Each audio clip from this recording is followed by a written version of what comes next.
Ayan ang mga kalakwatsero. Ayan ang development ng ginagawang Bench HQ o Bench Headquarters dito sa BGC.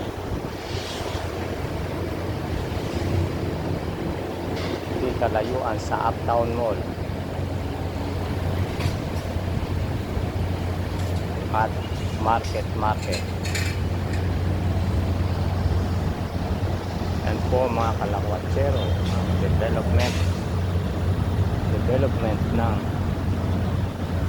construction dito na Bench HQ.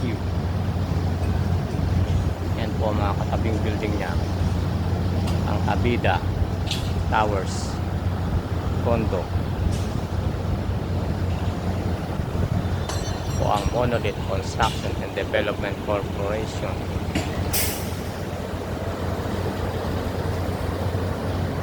Mga kalakwatsero, nag-pouring na naman po sila ng semento kanina lamang at kahapon.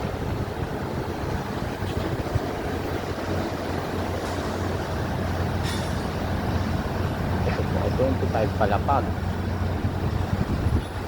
ng bench apparel. Yan po ang mga nakaimbak na mga bakal para sa structure.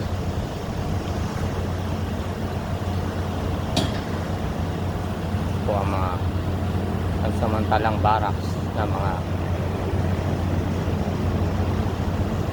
namamahala at empleyado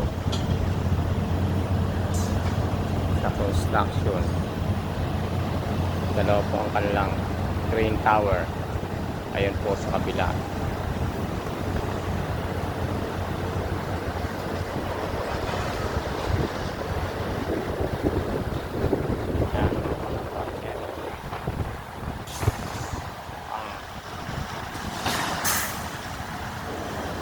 Heavy equipment na nagpo-pouring ng semento,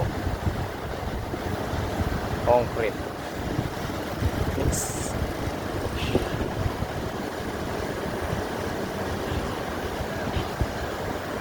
Dito lang naman po ang parking area malapit sa aking tinatrabahuan.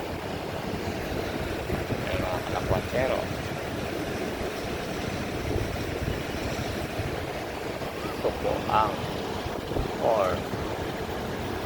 yan mga nakabing building. Yan po ang Park Triangle at Park Triangle Mall, ginagawang Park Triangle Mall, condo units at corporate building nila. Kalayuan mga kalakwatsero ay ang Padel Manila Padel, pinagsamang gym at tennis.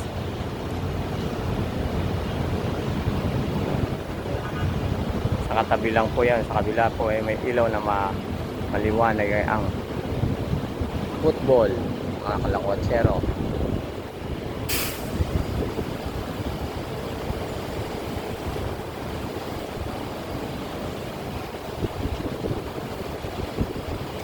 Doon po ang kabilang may crane na yun na MDC ay ang Albeo Condo ng Ayala Malls o Ayala Land Corporation. Kalakwatsero.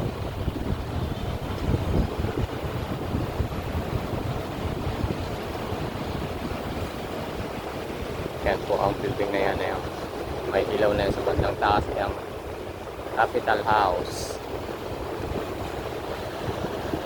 Parking area, hindi kalawakan o kalakihan.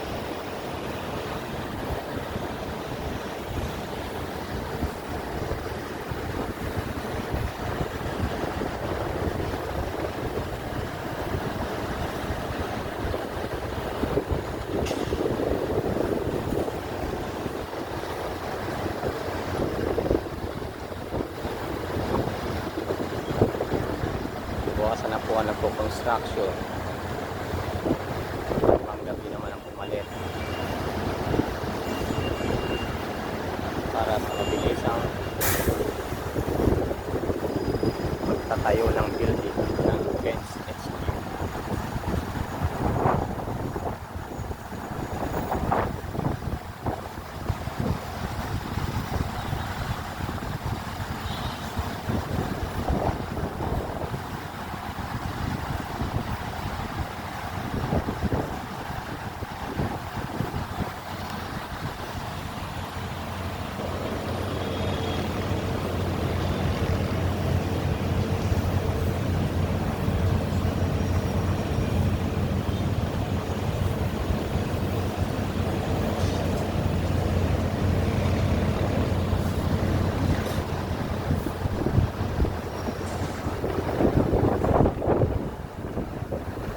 Nagkakatag po ng semento yung mga kakwetsero. Sabi ko pang binuhos sa semento, pinapatak po, parang pinapolisher.